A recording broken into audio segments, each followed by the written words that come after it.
young crowd, so many of you have maybe never even seen one of these things before. How many people have seen one of those things before? A few of you, right? So I have to tell you, the profit margin on this gold box, Kodak film, was about 90%. Right? Kodak was a giant manufacturing company. They made billions and billions of dollars manufacturing film that you had to put in your camera if you want to take a picture, and manufacturing paper, because after you take the picture, you had to mail the film into the company, and then they'd print out the prints for you, and they'd mail the prints back to you, right? So Kodak was a manufacturing company that manufactured film, they manufactured paper, they invented photography, and they made billions and billions of dollars on chemical-based photography. And the business model was, we're going to sell them the film, and we're going to sell them the paper to print it out. Now, who invented digital photography? Kodak.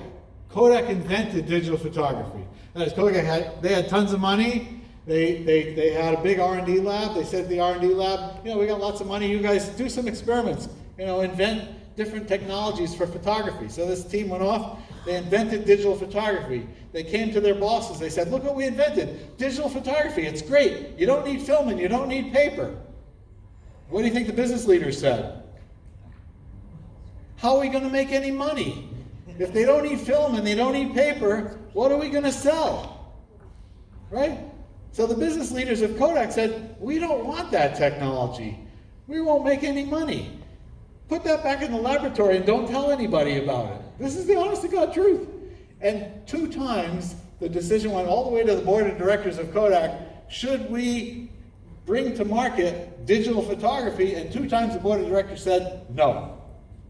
Now, Kodak has long gone through bankruptcy, and if I ask this question 10 years from now, how many have seen this gold box? There are going to be fewer and fewer people who've ever seen a box of film, right?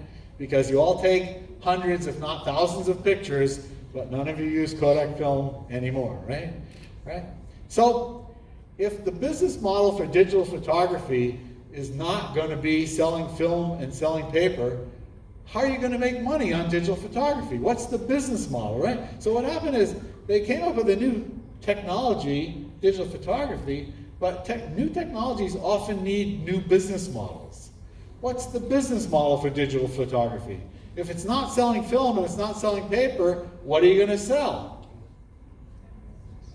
So who made billions on digital photography? Mark Zuckerberg, right? Facebook monetized digital photography, right? They were the ones who figured out, oh, I know how to use digital photography. Well, let's just put up pictures, people's faces, and everybody wants that, and voila, we have a business model. Well, that was 25 years after Kodak couldn't figure it out, right? So there's different kinds of innovation. There's technology innovation. Digital photography was a new technology. There's manufacturing innovation. Are we going to use manufacturing 1.0, 2.0, whatever? And then there's also business model innovation. What's the business model? What are we going to sell, and how are we going to monetize this opportunity, right? And you really have to be thinking about all of those. They don't really come separately. You can't say, I'm going to do manufacturing 4.0 and not worry about the business model and not worry about, well, what product are we making, what technology are we using? You've got to think holistically, in my view. And so I'm going to advocate for that in the next few slides. Okay? Questions or comments?